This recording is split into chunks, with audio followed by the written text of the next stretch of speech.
We all have that one friend, the one who says exactly what's on their mind, no matter what. And that's Shital Mars. That's right. Every week, my friends and I dive into whatever's on my mind: sports, politics, pop culture, even my own struggles, you name it. If I'm thinking about it, we're talking about it. Unfiltered, unapologetic, and just a little dangerous. Get ready for the wild ride that is Shital Weapon. You've been warned. Welcome! Today's a really fun episode. It's a different episode. So, welcome to Shital Weapon. I'm Lethal Shital.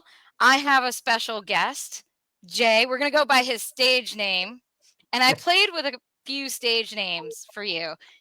Okay. First thing that came to my mind was Juicy J, but that's pretty suggestive. So we're not going to do that. And it's taken. Yeah.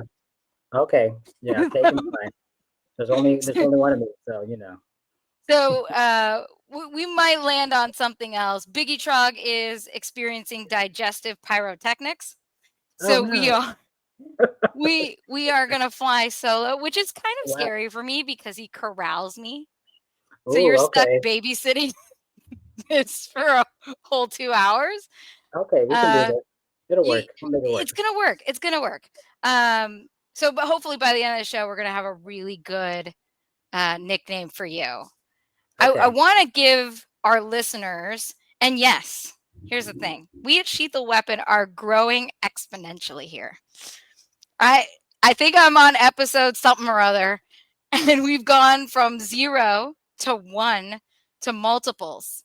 So now I am pretty sure we're about 5 fingers deep. And while it's uncomfortable, I think I like it. And yes, I heard it. It's not that kind of show.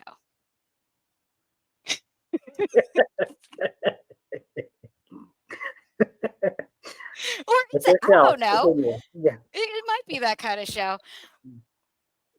But to give it a sense of where I am today, because this is a really good episode between friends. I've known Jay. I've known you forever, but I don't know you. It's one of those things where I know you and I know you're my person. Like you're my people. Yeah. But I don't know you. So this will be good to kind of actually like get to know each other. Mm-hmm. Definitely. But this is to give the glamour. I want to give everybody a sense of glamour. You know, you're coming on the show. It feels really awesome to be on a podcast. It's special. We're in our bedrooms on what it can only be described as a jankety Zoom call. And here's my day. My day started out with, I need to do laundry. My house is a mess. Mm-hmm. My son has decided that brushing teeth is optional and that he doesn't need to dress for success. He just needs to wear whatever he wants to wear. And then I had to go to lunch with people I've known like 10 years from my old neighborhood. Awesome people, really good friends. And I sent them a link of where we're going to meet up. They flew in. So we were picking a place by the airport. Mm-hmm. And I sent them a link because my husband's like, hey, let's go here.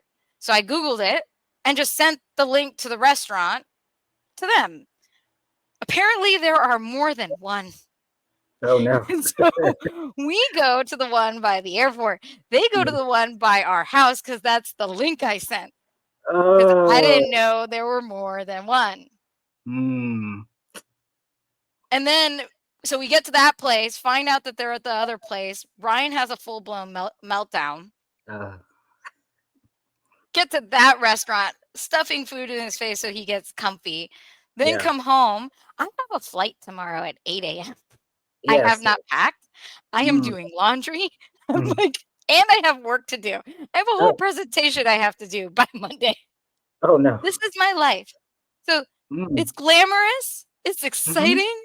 This is like thriving under stress and pressure. That's how you do it, I guess. This is what it feels like to be a star. That's all I can tell you. You are glamming it up. Yes, it feels really nice. So I'm rolling out the red carpet for you. Thank you. Here you are. I'm so glad you've joined whatever clusterfuck this is.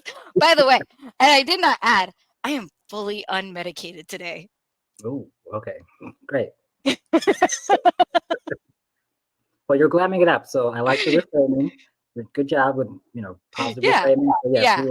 we will get through this, and we will be productive and all the things. Well, and I was talking to my husband, and he's like, "Why are you even doing this today? You have so much going on." Mm, And in my mind, I need this. This is fun. yeah. And and truth be told, like I work 16-hour days, minimum 12-hour days. Mm-hmm. It's really difficult, and I don't have a lot of time for friendships. I don't have a Ooh, lot of time to go out and see people. And so when I have these rare opportunities, I want to do that. So when I could see my friends, I want to do that. And recording the show actually gives me energy.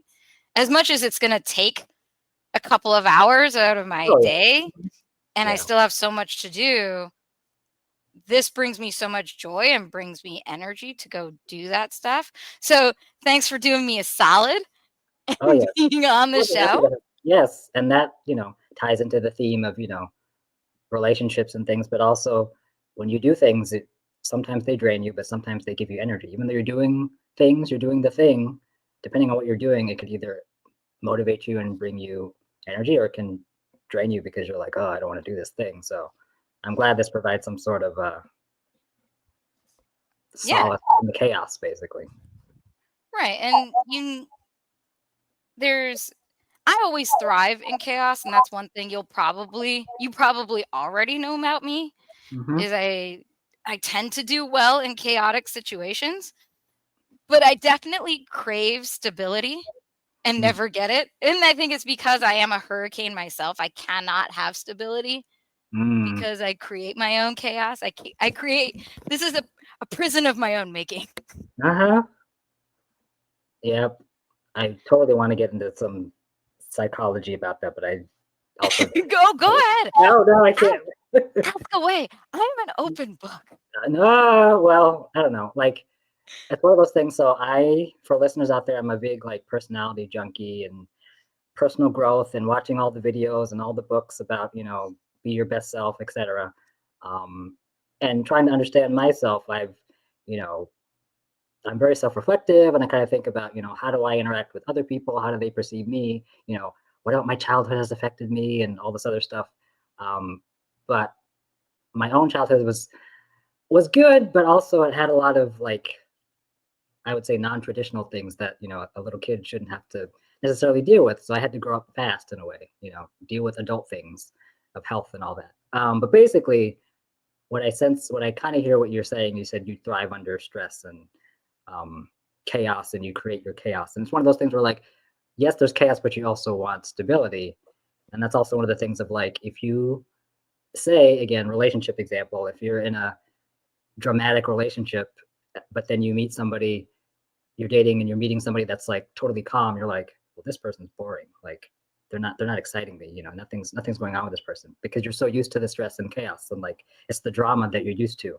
So it's like, but as far as your whole nervous system and wanting to be calm, it's like you actually may need the stability and not the unpredictability. But since you maybe grew up with that, or maybe you're kind of used to that environment, something that's totally different that might be quote good for you, you might not be used to, and that's actually interesting to think about just in general. Oh, and I think I'm really glad you brought that up. I think I'm glad because I'm now reflecting, and I'm a lot like you in that way. I do a ton of self reflection. I think it's helpful. It's one of those things that I like to do.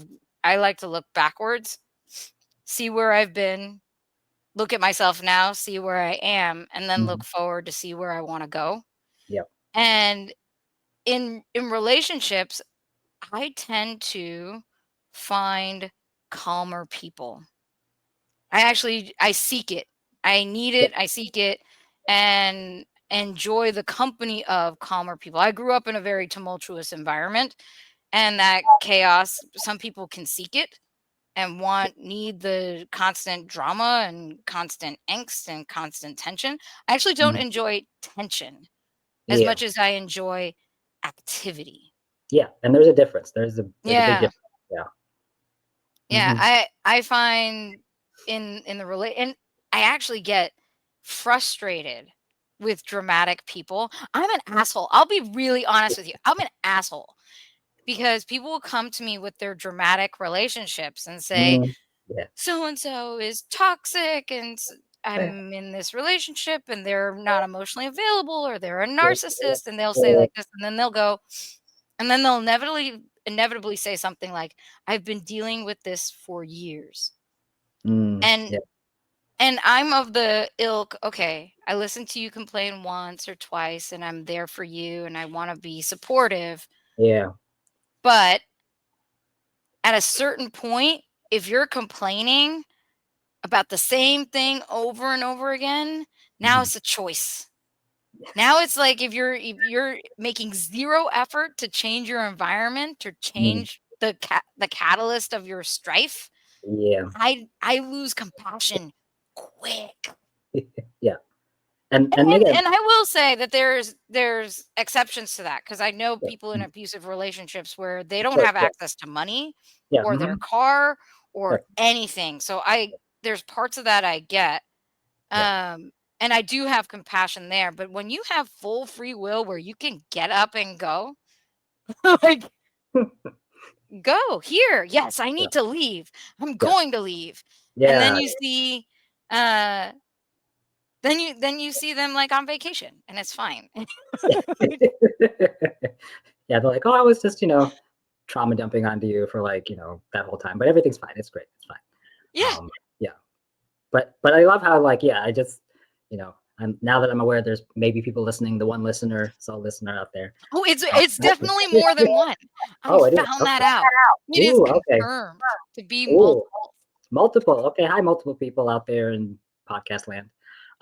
Yeah, I love how you, yeah, made sure that, yeah, it's not like a blanket statement of like, oh, well, you have all this drama, do something, why aren't you doing anything? Like, there's always, and I am the mind, and again, I don't want to get into binaries, whatever, but I feel like there's people that like think very logically and they're like, well, this is happening to you, we'll do something about it. Versus someone like me that's like, I see, yeah, you can do something about it, but I'm also like, but think of it in context of like, well, what is causing you to do this repeated pattern? Or, are you in a quote abusive relationship? Like, I can see why you're staying in it because you're afraid, you can't do it on your own. So I'm thinking more of like, yeah, from the outside, people be like, yeah, just leave that toxic relationship. Like, why are you complaining to me about it? Do something. But then I'm also like, but there has to be a reason, or there's other factors, and it's not just quote so easy to go do that. So I'm glad you kind of balance it out with like, I have compassion for people that are kind of in that stuck situation, but then other people that can do something, they're just kind of limiting themselves, but they're just complaining and not really taking action. Yeah, there's a difference between that too as well. So Yeah, and for me, and everybody has these relationships. So like no relationship is perfect, right? And I even think about my parents' relationship, and my father was always so upset that my mother would not cook.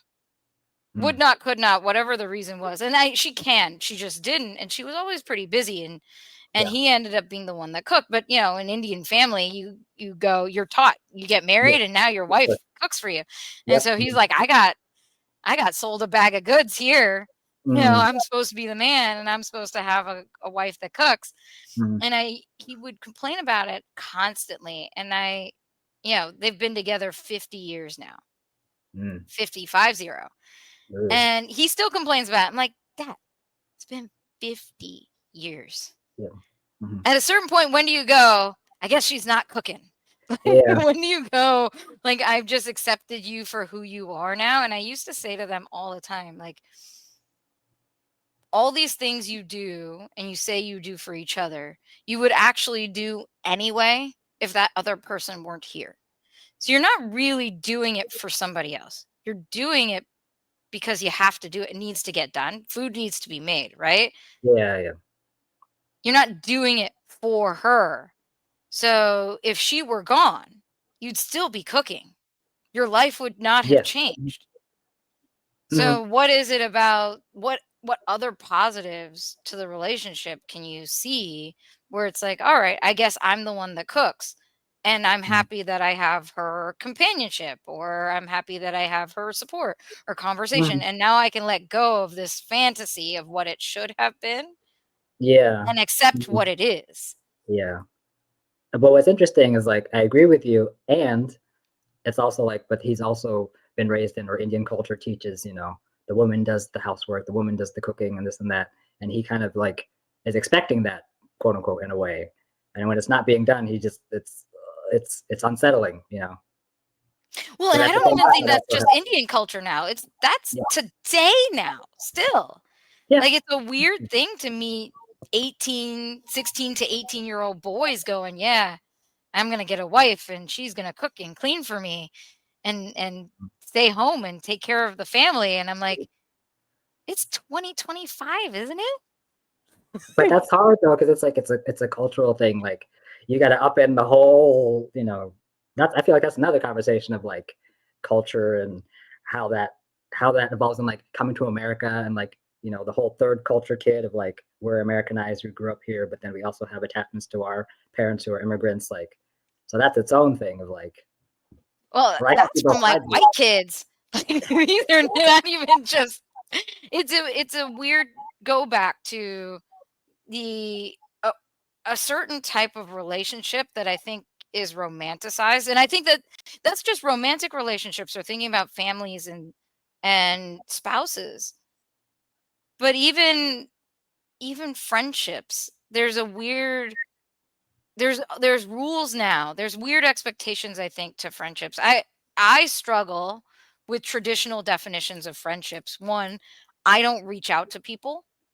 I would rather cut my own throat out than initiate conversation. Like, I find that's pretty graphic. That's not actually accurate, but I don't enjoy the reach out process. I don't enjoy it. So why is that? Oh, well, I think there's a couple bits of hardwiring there. One, I grew up in an environment where if you are going to intrude on someone's consciousness, you better damn well have a good reason. Like, it was kind of the idea of nobody wants to hear your bullshit. Nobody wants to hear from you. And if you need to call, if you need to send a message or reach out, you better be dying. It better be important. And if it's not life or death important, then keep it to yourself. No one wants to hear your shit. Like, that's kind of how I grew up. And when I think of reaching out, there's literally a pit in my stomach going, I don't know what they're doing. I don't know if they want to hear from me. I don't know if they're stressed and have their own problems. I don't know if they're doing open heart surgery right now. I have no idea what's going on in their life. And I'm going to go inject another level of uncertainty and chaos into this moment for them. That's how I feel about it. And as like the phone is ringing, I'm sitting there going, please don't pick up. This is people I know. This is my own family. I feel this way calling my own brother, who I know wants to hear from me. I feel this way calling my husband, who I know wants to hear from me. Wow. I feel like, don't pick up. Please, God, don't pick up. And then when they call back, I'm like, all right, if you calling me back, it's because you want to. So I much rather receive communication, receive initiation of communication than reach out. And that's really a struggle for maintaining friendships, because a lot of people go, well, I'm always the one that calls you. I'm the one that always texts you first. I'm the one that always has to make the arrangements. And that placing that burden on a friend, it should be a shared burden. And with me, it can never be a shared burden, because I want to vomit at the idea of picking up my phone and dialing. Like, even to talk to you, to invite you on this show, took several drafts. There were several formed messages that were deleted, rewritten, deleted over several days. Yes. Wow. See, I didn't see little dots on my phone. Yeah. Well, it's dots and then deletes, and then you see Yeah, you see the thinking, and then you get the yes. You get the two words that I found acceptable. That's so interesting. Well, thank you for sharing that with me, because I kind of get excited about hearing the behind the scenes of people's thought processes and like what happens. So, because in my mind I was like, well, my perception of the whole conversation was like, oh, great episode, I really enjoyed it, that was cool. And somehow it went into, you should be on the show, and I'm like, okay, I guess I can do that. That would be cool. I didn't know there were multiple drafts of that whole thing. Oh yeah, So and I picked the worst one to send. I'm like the haphazard one. Yeah. So that's what it is for me, very mhm. difficult. Maintaining relationships, maintaining friendships, maintaining proper conversation. It's and my Mm, best friends in the world know this about me, know that we could not talk for 6 months, and you send a hey and I send a hey and we're the same friends we always were. mhm. Like there's no hard feelings, but then there are friends that are like, if I don't hear from you for a week, we must not be friends. And I'm like, I can't maintain you. If a friendship Yeah, requires maintenance and yeah. I have to feed you attention, you're gonna Yeah. starve. And it's funny You because need like some other friends because I will not feed you. yeah, and that's funny because like, see, now my brain, like, I'm the type that's like, I should have been prepared for this. Like, I don't know what we're talking about. And I'm like, and then my brain's lining up now because I'm like, I read a book somewhere because I read a lot and watch all the things that I can't. I want to cite my sources, but there was a book I read about. They talk about friendships. Like, I think it was like actually it was interesting because I think it was like a white woman and then a black girl, but they're like best friends. But they talk about the relationship between that. Basically, like one may not fully understand the other's experience because one's white, one's black. So like that's its own dynamic. And then they're both women, but they're going through ups and downs. But then they talked about how like as well, the different types of friends you would have. And that is one of the points that I think the book and other stuff I've read basically says like, yeah, you do have friends that are quote high maintenance friends. And there are other friends that are like, you don't need to talk every single day. Like you can, like you said, you connect every 6 months or whatever, and it's totally cool and that's fine. And it's really good that your friends know that about you, so they're not expecting something else. Then they're not quote unquote Yeah. clingy or whatever. So it's like, Yeah, and the it's ones good that because stick around. The ones yeah, that are like, fuck you. You can't yeah. maintain me. You're a shitty friend. And But that is, and that's the thing. Like they can have that opinion, but again, like that's where it becomes. And I almost want to be like, really, it's like to your last episode about knowing yourself and all that other stuff. It's like if you know yourself as like I'm busy, I have a hard time reaching out to people. So therefore, if you're going to be friends with me, this is what you're going to get basically. Then yeah, maybe those other friends that need, like you said, more of the attention and more of that, like they will have to adjust or you both have to meet in the middle somehow. But like most people wouldn't want to necessarily change unless it's really like important to them. Like, yeah, I really want to, do this. Because again, a relationship takes work. And that's the other thing. Like relationships sometimes aren't easy and like people can choose to leave and go. But yeah, like a relationship is also, as I would say, like again, I'm jumping around because my brain works that yeah, way. Like, you have like two people in a relationship. You have the man, the woman, again, the man, all the combinations. But you have that, yeah, and then you have the relationship. So that's actually a third entity that you have to keep track of. So I think it works the same way with friendships. You have the two people, they have their separate individual needs, wants, and desires, and then you have the relationship, and how is that maintained, and how is that dynamic work? Because they're all different with the different types of people that you interact with. right. And for me, the foundation of my friendships are one, I care about people. So I'm not good at, hey, let's text every day. Let's let's Mhm. let's talk every day. Let's go out every weekend. I'm not good for that because one, I'm also busy. And not because I think I'm too busy for people, but in my life, and this is going to come off weird. I think of it as my entire existence is obligated to other people. Every second of every day is assigned to a human being who or to a dog Yeah. whose life I have to maintain. Mhm. And in during that day, I'm picking someone to disappoint. I'm picking the things I'm gonna fail at and the people I'm gonna piss off because every minute of every day is obligated to a person. And when you do that and you think about work, so your whole work day is obligated to your bosses and to your coworkers and things Yeah. like that. And Mhm. then you have your parents, your siblings, your friends, your significant other, your children, your dog, and then you have your clubs and acquaintances and other obligations, it's just really hard to maintain all of these buckets of people who each need attention. And then and when you tell people, hey, I've got a lot going on, they're like, yeah, you really should prioritize. But what they're saying is you should prioritize me, Yeah. not your other Yeah. stuff. But every Yeah. single one in your life tells you prioritize me and not the other people in your life. Mm.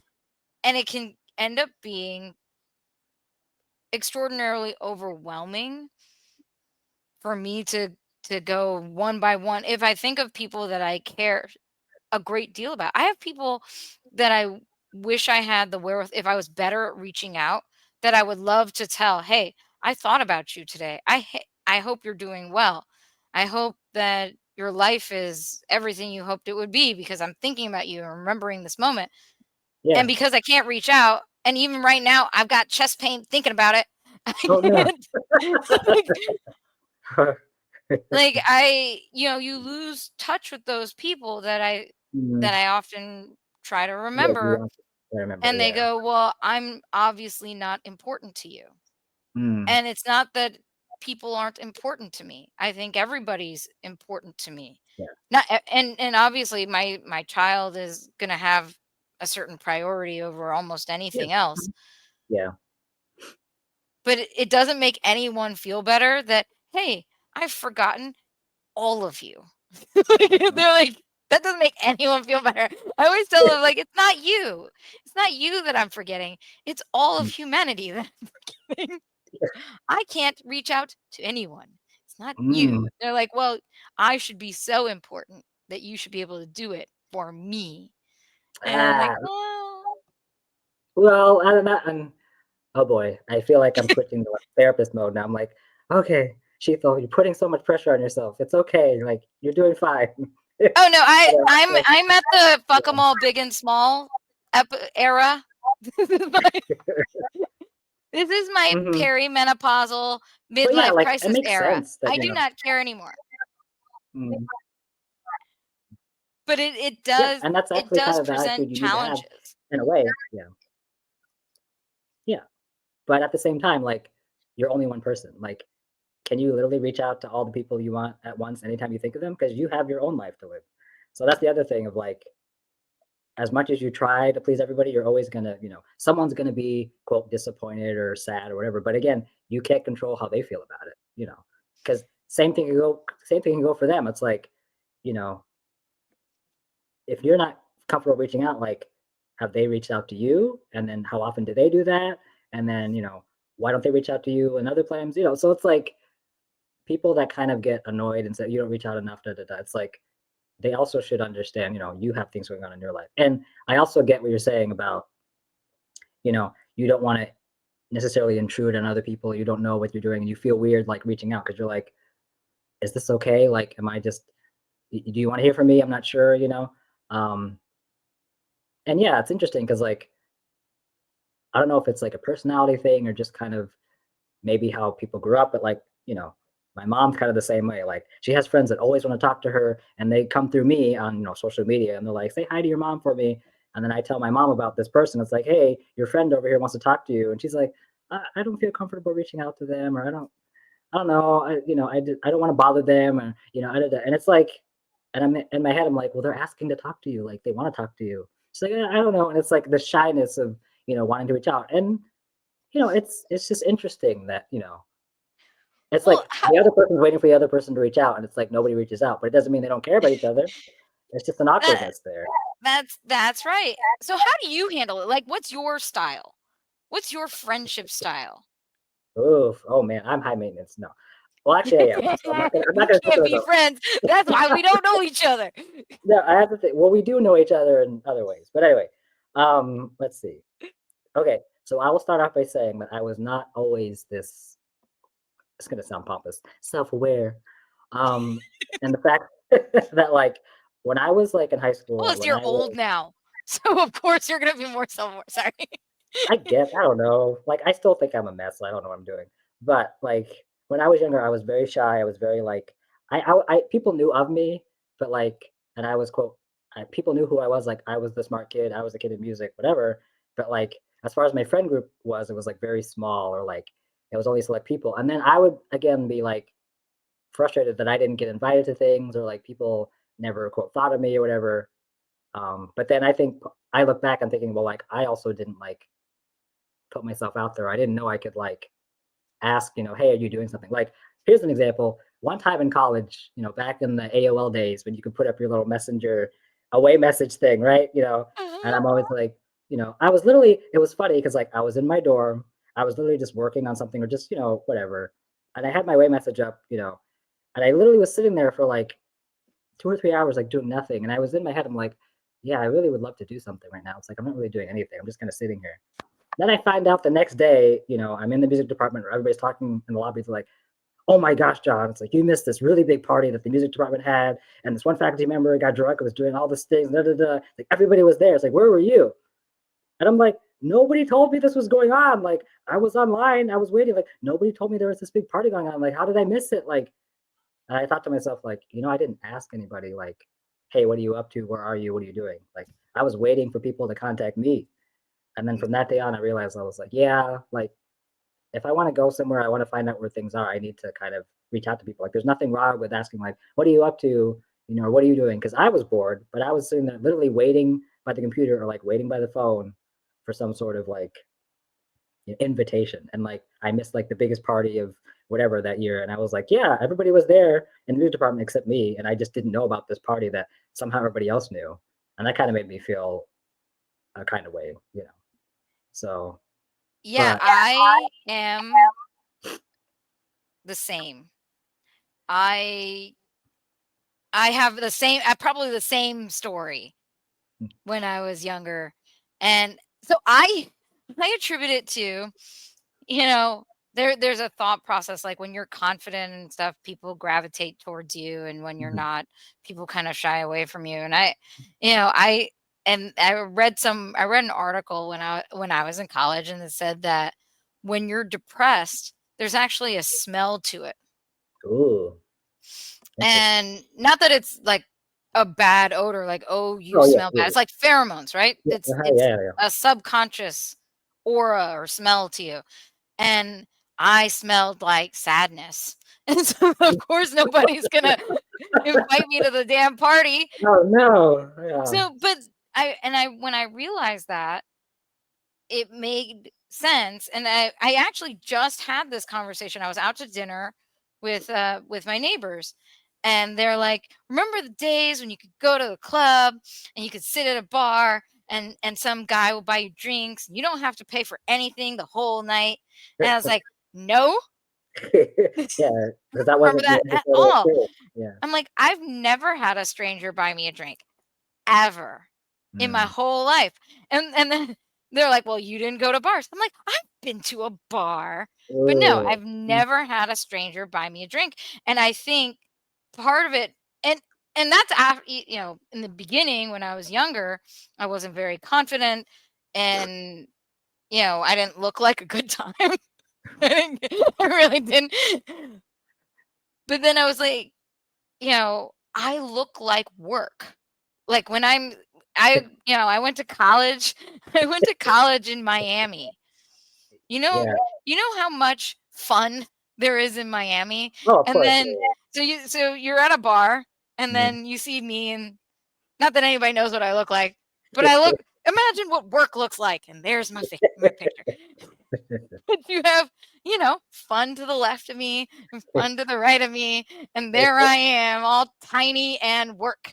And so if you're going to use your, you know, ladies' night money, you're out on a Thursday and you're trying to have some fun, and you're choosing, who do I provide this drink to that will Mhm. maximize my chances of fun? Yeah. The answer is not the middle-aged Indian lady, middle of, and I wasn't middle-aged But you in gave off that college, vibe, maybe. but I gave off the vibe. Yeah. Like, Mhm. so I kind of get it. Yeah. And as I've gotten older, especially after I had my son, some of that started spilling away from me. This idea of I have to look like work. I can't have fun. And I used to say all the time, I had no idea what fun even felt like. I still don't totally know what fun feels like. Like like when people go, "Oh, I had the best time." Like when you have such a good time that you woo. I've never had the impetus to woo. Oh, the woo. Yeah, I know. I've never woo-wooed. I woo-woo. I I've did the never woo-woo. had the woo compelled from me by the moment. Yes, you have not experienced the woo. But Yeah, yeah, yes. yeah. Go Go ahead. ahead. Oh, yeah. But yeah, I totally like, and that's where like we grew up in cultures where education was number one. So we feel like we had to just uphold that no matter what, and like we can do the work first, and then we could have fun, or we get our education first, get a good job, and then you can do whatever you want. Like it's that whole like work first, play later mentality, and that works in some ways, but yeah, to try to relax or try to like know what that is, yeah, that takes some unlearning in a ways. Um, It's not even some, it's complete unlearning mm, because that's like a hard wiring. And so now, even just to go and have the what I could only describe for me, given where I came from on my journey of trying to be more, not necessarily outgoing, because I think of myself as kind of an omniverted person. Don't I don't shut up when there's people around. Like I'm not scared of people, of course, yeah, but to unlearn and say, you know what, you're an interesting person. I would love to talk to you, and to just blurt out and trying to find a way to say I want you on the show without any fear of no, because the answer could have been no, and I would have respected no, but just to throw it out there.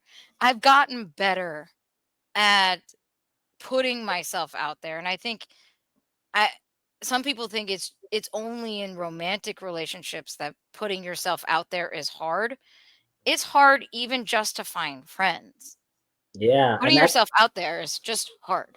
oh, definitely. Um, and I have to try to remember this so I don't forget. Okay, I'll say this now and then I'll come back to it. But Yeah. yeah, there's a thing on YouTube because I search the YouTubes because like I'm the type of person that has fun with intellectual things. Like on all my profiles that I'm on, it's like the thing that gets me excited about people or just when I vibe with somebody is when they can have good conversation with me. They ask a lot of questions because I'm naturally curious. So I get bored or even turned off when like a person doesn't ask me questions about me. Like that kind of is irritating. And that's actually kind of a good way to make a conversation. And they talk about it being an interview, and I'm like, not necessarily. Like you literally just you say something, or you ask me a question, I say something about it, and then I say, what about you? And then you answer and you elaborate, and then it kind of goes back and forth. Right. But it's not like, tell me about a time you did this next week. Like you have to make it, you basically like tell stories to each other is what I think of it as. It's not an interview, but anyway, Right. that's the annoying thing of people saying, how to do conversation, which people need to learn. But the other thing I want to say is like, there's been and I don't want to use the wrong word, but the word I hear a Use lot the of wrong word. I want to try to be smart when I'm talking. It's like they say, You're on the wrong show for that.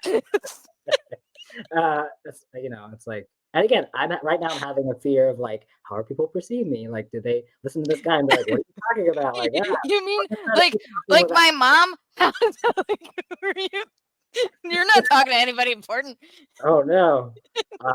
The multiples is just people I know.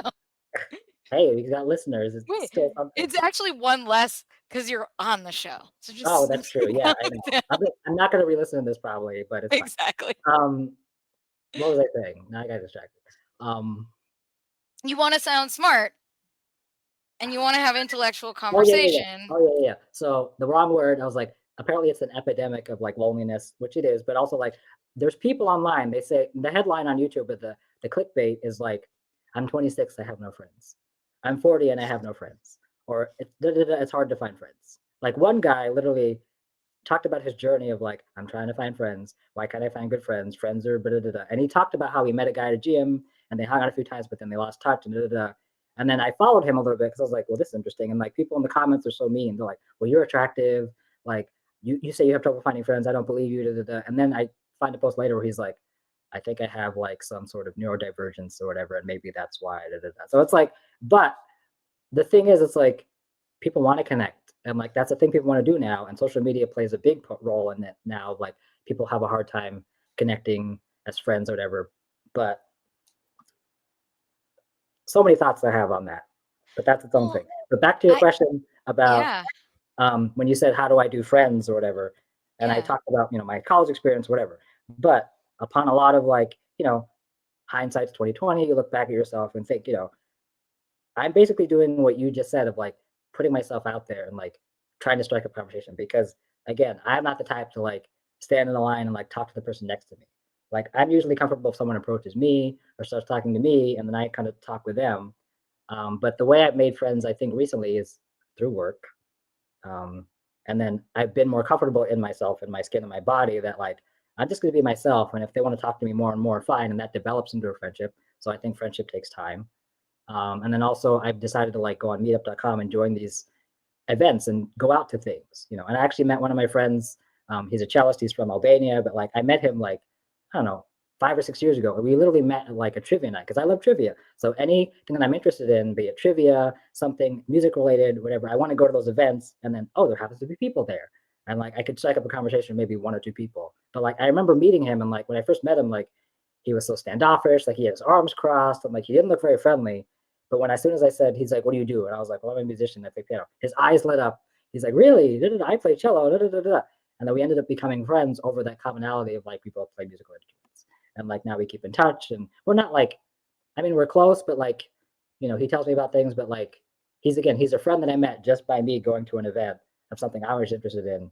There happened to be other people around, but at first glance, like I wouldn't talk to him, but somehow we just kind of had to say hi. Like we were sitting across from each other. I think we're on the same team, but it was those circumstance kind of friendships.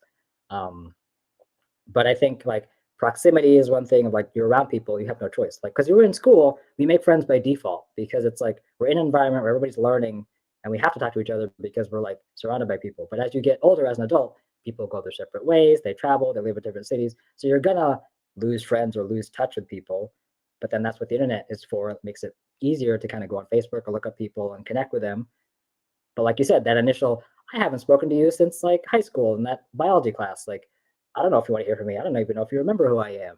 This is awkward. But, it's one way to try to connect with people. But then you can also have the thought of like, I didn't really know you in high school, and I don't really feel like I want to. So you have that choice too. It's like, well, if I never talked to you then, like, why do I want to talk to you 10 years later? Like, okay, I can, but and that's the beauty of actually being an adult, because you are not confined to the classroom you're in, and like I have to make friends with people because I work with them.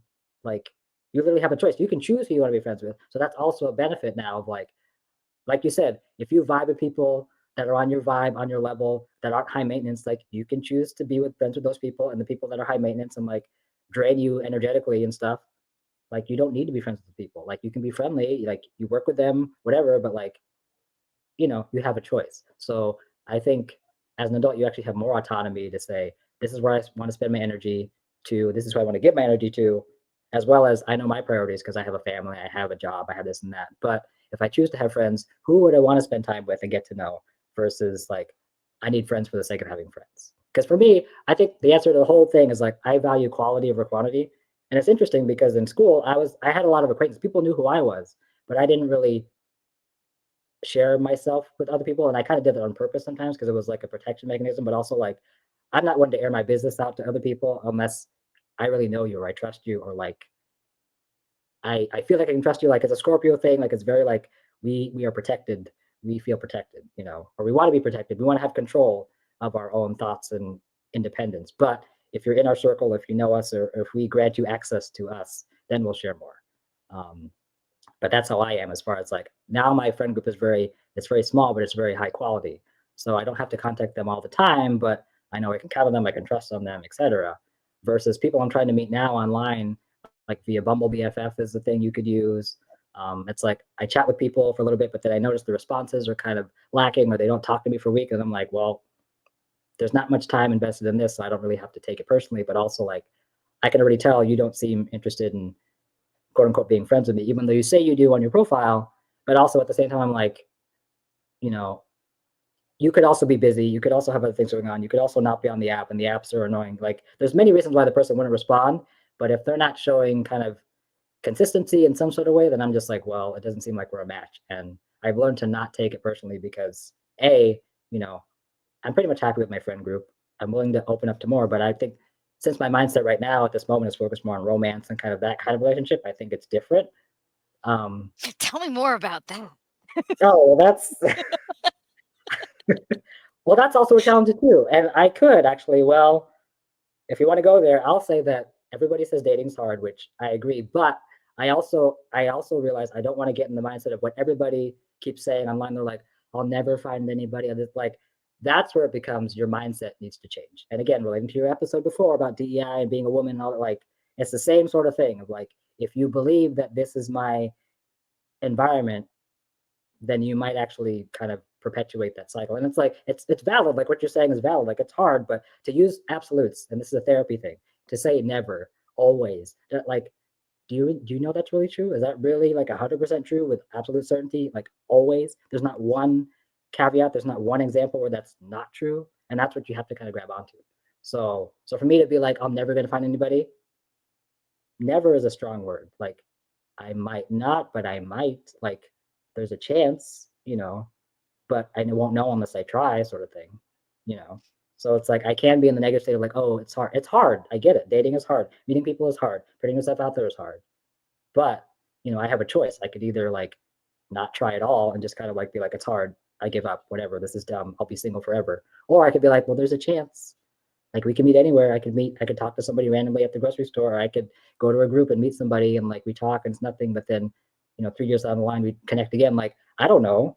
Because I've had people come into my life that I haven't talked to in a while. And I'm like, oh, I haven't heard from you. Like, why are you contacting me now? Or, oh, like, I didn't know we were friends in college and you sent me this Christmas card or you saw my thing online and you're reaching out. Like, it's weird because like people you meet day to day, you don't know if it comes back to you, which is interesting. But as far as dating is like, it's tough for everybody, but at the same time, to have the attitude of like, I'll never, I'll always, like, that's not helpful. Like, try to have a little bit more of like, you can be real, but you also don't want to be like nihilistic about it. Like if you want to find love, it takes work. It's going to take a lot of people rejecting you, saying no, people that don't match with you, people have some things, but not all of the things, or people that you have in a vision of the person you want in your head, but they're not like, it's not real because like no one's perfect. So you have to kind of be okay with things you're not going to be happy with about this person, but know what are non-negotiables, with things that you can live with that aren't ideal, but you're still okay with it. Like all these things play a role in like finding somebody, but at the same time, like you don't want to be too extreme about like this person's the perfect person, nothing's wrong with them, and you also don't want to be like people are mean and sucky, and I'm never gonna like find anybody that matches who I am, because like I believe there's usually someone or multiple people that are right for people, and everybody deserves love. Like that's my thing, but it's gonna take a while to find persons or a person, but also like you kind of can't be too obsessed about it. I was gonna say something terrible, like "Get yours, Jay." Well, like you can't be obsessed about it because I realized like I'm getting burnt out on the apps. Like I told myself, okay, don't like I used to be like I want to swipe or swipe, but it's addictive. They built the apps to make it addictive. They want you to swipe this and that. They have paywalls that kind of make you say, oh, matches are behind this paywall. Whatever. But it's better, I think, to combine the two, be on the apps and go out and do social events and just meet people, and don't have the expectation you're going to find somebody whenever you go out. Like, don't have that energy of like, I got to find my next partner at this event or else it's a wash. It's like, no, just go there, have fun. If you meet somebody, great. If not, at least you had fun because it's an event you're interested in. You're not just go to some like, I don't know, bowling event, even though you hate bowling, but you're like, but there's people there and I might meet somebody. It's like, no, if I have no interest in this event or whatever's going on, like, why should I go there? Yes, there's people there, but like, try to be strategic about how you do this. But also, again, don't get hung up on it, because it goes back to, again, knowing yourself. The more high vibe you can be as much as possible. You're going to have bad days. You're not going to be at your best, but like the more confident you are in yourself, like you said, you won't smell like depression. So then you're able to attract people, and then you'll maybe have a better chance. So that's kind of my thing. And I don't know if any of that made sense because I just talked for a long time. So there. I love it, and I actually have a few thoughts because I was absorbing a lot of what you're saying, and I think it speaks to your approach to relationships today is so much more modern than I was, because I never went on the apps. I've never been on Tinder or Match or any of that. Okay. I love when when I have single friends or recently divorced friends who go and they're getting on Tinder or Grinder or Coffee and a Bagel, whatever it is that they're Yeah, I was JD. on that. Like, what was it, like Farmers Only? Love the I don't Oh care. yeah, they gotta include Farmers Only. That's a staple. I don't care what the app is, but my favorite thing is to literally take their phone. Like, we get Yeah, together, we sit on the yeah, couch. I'm holding the phone now, and yeah. I'm swiping. She's like, "You're messing up my algorithm." I don't care. Yeah, I think that is so much fun. So I get the appeal yeah, of it, yeah. but I had a couple of thoughts of one that I thought was, one, kudos to you. Like, I was thinking, like, good for you, man. Like, it felt good hearing you say these things. But Thank you. I'm a big believer. I've changed my thought process on the concept of prayer. I'm not very religious, but I've changed my thoughts on prayer only from the standpoint that I think prayer more more often than not is a form of manifestation, right? Yeah, it So is. you can use the articulation of your thoughts and your heart's desires and your dreams and your hopes, and you can speak what you wish the world to be. You can speak it into existence. And so I like the idea of, when you say I will never find love, you are speaking that into existence. Self-fulfilling prophecy. It is a self-fulfilling prophecy, and I believe so fundamentally in manifestation. And I didn't, because I used to be a life sucks then you die kind of person. Mhm. Like, it's like, don't get happy because tomorrow's gonna suck. And there are new levels of suckage to unlock Suck at it is every real. stage, Yeah. right?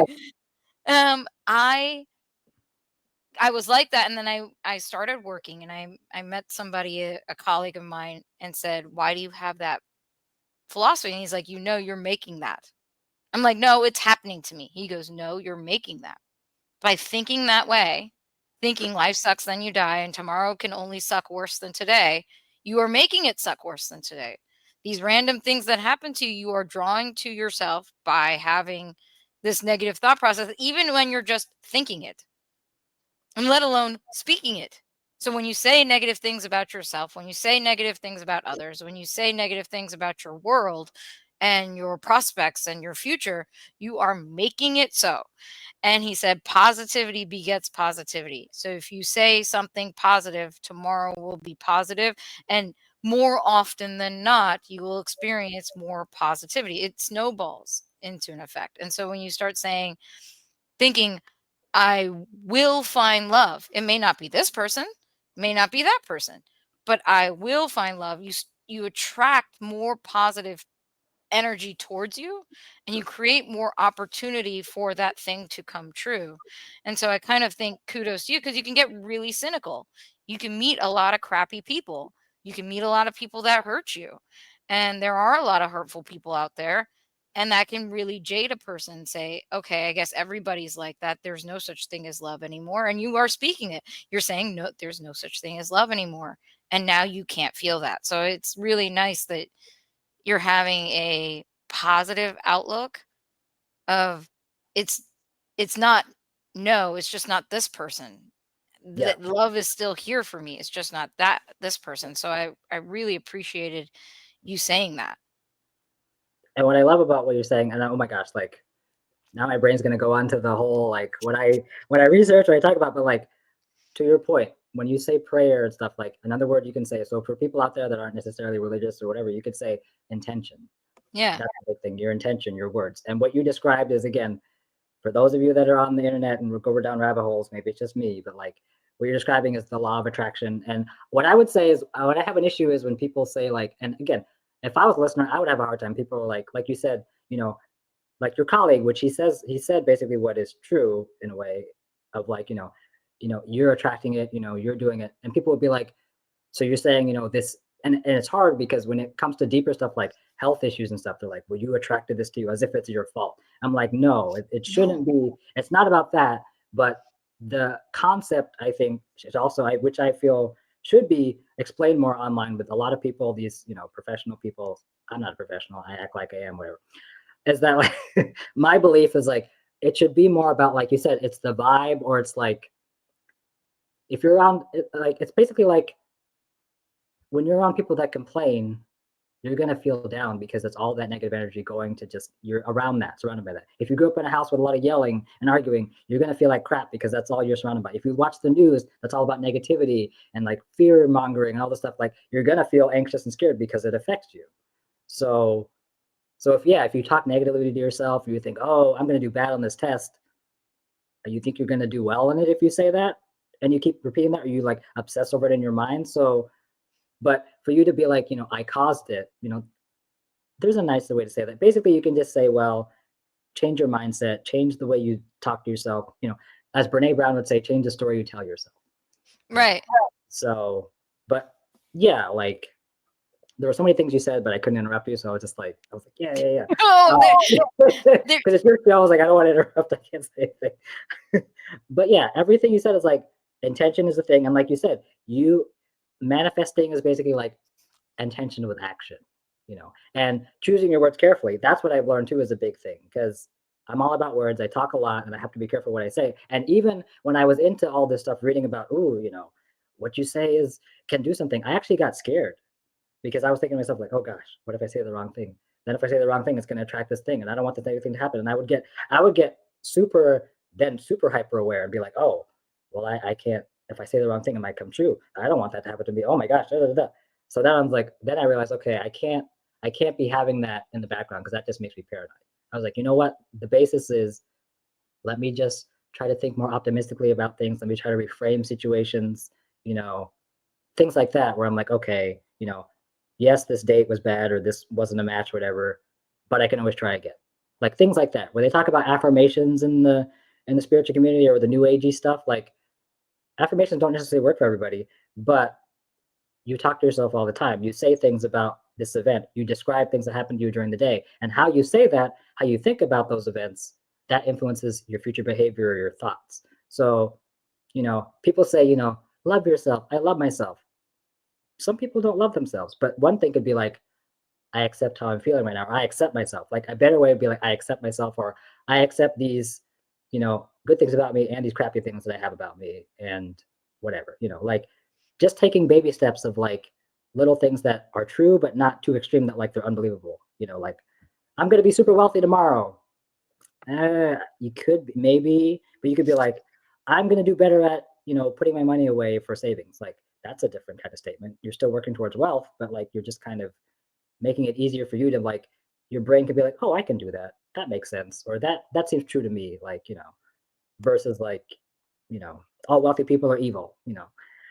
Yes, they could be, that way, but there are probably wealthy people that spend their money on good things, or they do good in the world, that they support charities, but like does wealth define them as a person, in the media, yes, or we can see villains and we can see, the top 1% doing X, Y, and Z right now, but like, no, like, are you saying every single wealthy person is an evil person?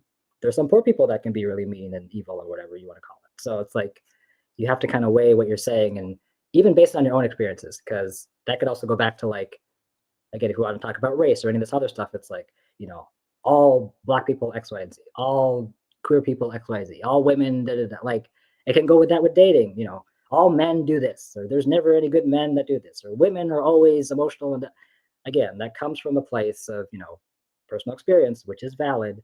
But to say that all women do that, or all gay people do this, or all, like, that's where I'm just like, it's hard to sift through all that. But eventually you're going to find somebody that isn't that. There's a few other things that are sucky about them, but you can accept that, so. Well, I don't know and if anybody- I had talked about this in a prior episode of when you meet somebody, to think about them as a whole person, and not try to figure out how much you can figure out about them without them saying a word just by what you see on the surface. So whether that's wealth, whether that's appearance, whether that's race or religion or any of these things, you can see some things on the surface and go, I know everything I need to know about that person. I'm only going to connect with them on that surface level. And Mm-hmm. you said something before about going out and meeting people. And I find, especially with apps, the connections we have online, while nice, and I know that this person exists at some in some place in the world, is superficial at best. You cannot feel them. You cannot feel their vibrations, you cannot feel their energy, and it's very hard. You can fall in love online, but it doesn't mean that you actually feel it. And when two people are actually in front of each other, the vibes are completely different. Yeah. Mm-hmm. And I noticed that when you have the opportunity to go out, and that's the hard thing today, is there's very few places you can go out of your house that doesn't cost you an arm and a leg to do. Like, Mm. going out has a price. Where it used to be, you could go to the library, you could go to a symposium, or you could go to Yeah. some talk, or you could go to a cheap concert, or you could go to the bar Yeah. and just go and know that you're not going to spend that much money. Yeah. Or you could go to the mall and walk around. Like, there were places to go Yeah. where you could just meet people, and Mhm. meeting people was the thing you did. There was home, Yeah. there was work, and then there was meeting people.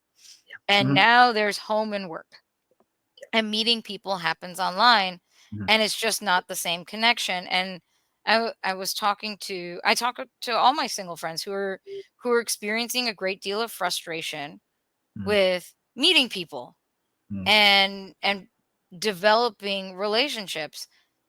And it feels like we're forgetting that you need to develop an interest in another person.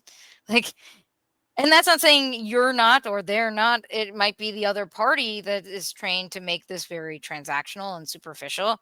Yeah. Where do you live? What car do you drive? What clothes do Yeah. you wear? What Mhm. what Yeah. cologne do you wear? Yeah. Um, how much money do you make? Like, there's these very, like, top line, almost resume-ish type questions, and it's not Mhm. like Yeah. so much of the vibe of meeting someone. Like, Mm. meeting when I think about how I met my husband, it was striking up an interesting conversation that started it all. The attraction came second, actually. Mhm. It was the conversation that came first. It was two people understanding each other. And it's really hard to have that experience of, oh, we're vibing. Like, that experience of vibing just doesn't happen well online, I don't think. Yeah.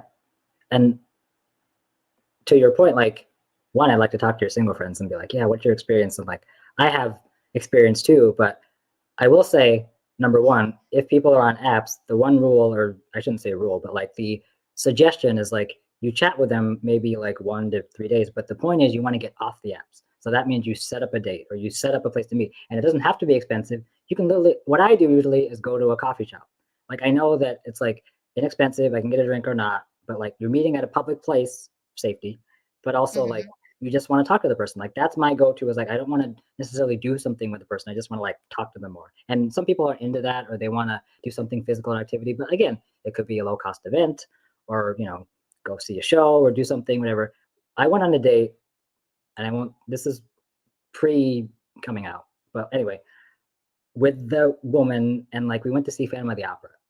And like I was like, that was a big mistake because I paid like for her ticket, and that was really expensive. Then we had dinner afterwards, and like literally from the walk from the theater to the parking lot, she was walking in front of me. So I could already tell she was like not interested. So this is very awkward because she was like, she wanted to go. And then we were sitting eating dinner or whatever. And I could tell she was like looking behind me. So she obviously was not, focused on me. So I was like, in my head, I'm like, this is a horrible. And this is a waste of my money. And she's not interested. And part of me, like looking back, I was like, I should have just got up and left, or been like, nice meeting with you, whatever. Like, because there was no interest there, whatever. But like, there was no communication or whatever. That was just awkward. But point is, you don't have to spend a lot of money when you go meet somebody for the first time.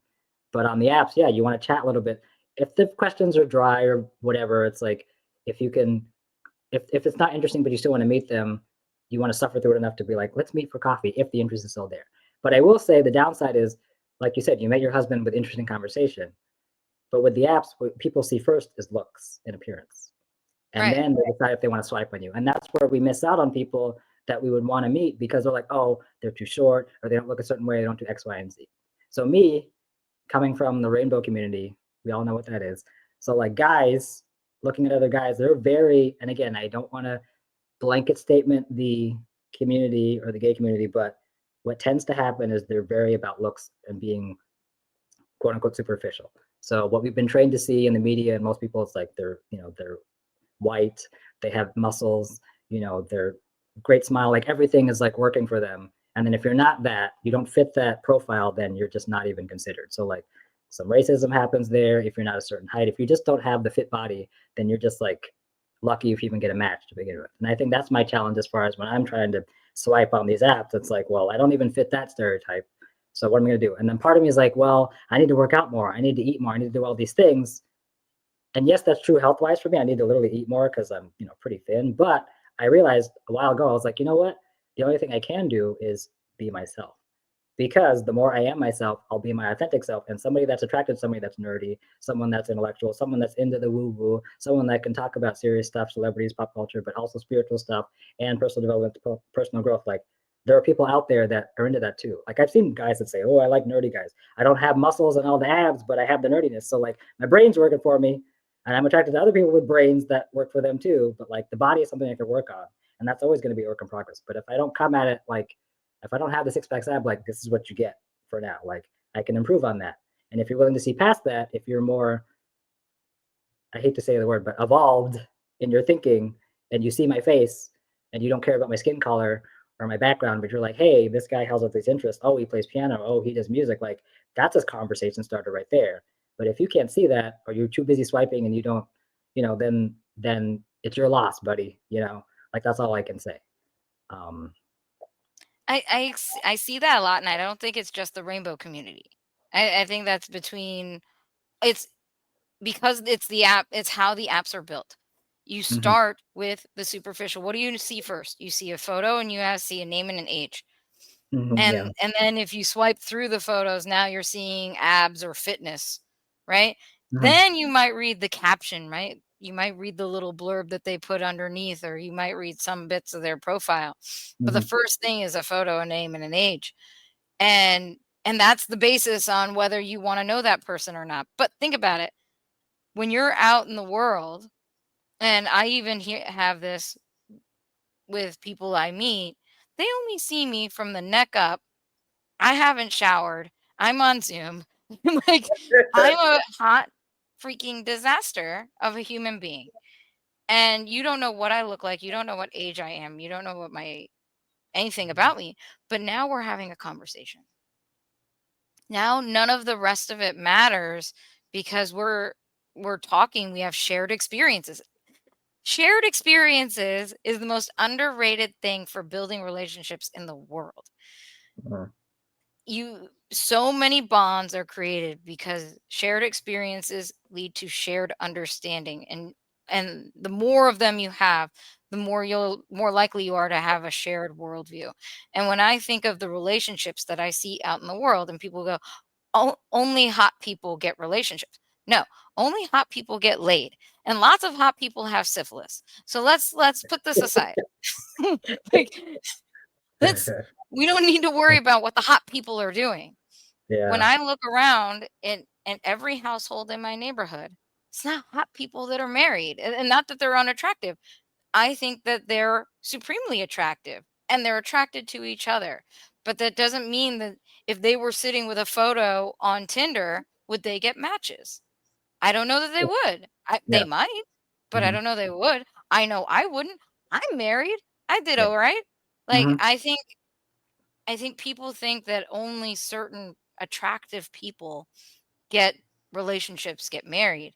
And I know plenty of poor people who are married. I know plenty yeah. of bigger people who are married, plenty of gay Exactly, yeah. people who are short, tall, fat, thin, bearded, not bearded, trans, intersex, Yeah. whatever it is, that they find some sense of bond and some sense of love and they date.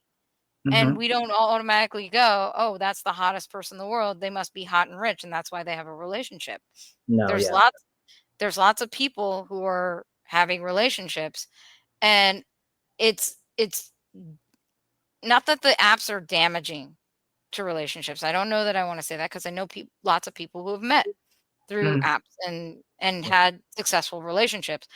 But when the first basis of it has to be sexual attraction, has to be physical attraction, it doesn't leave room for you to start somewhere else in that relationship. Whereas if you just meet happenstance at a bar and you strike up a conversation. Oh, you went to that college? I went to that college. Oh, how are you here? My family lives down the street from there. Like all of a Yeah, sudden, you're yeah. forming a conversation. You didn't even Mhm. think about whether this person is sexy or not. And Yeah, you go and you start talking about things that matter to the two of you, shared experiences. Oh, I heard you talking about that concert. I was at that concert. Didn't you yeah, wasn't it interesting that this happened? And then as you're talking, you start realizing, oh, we both like the same music.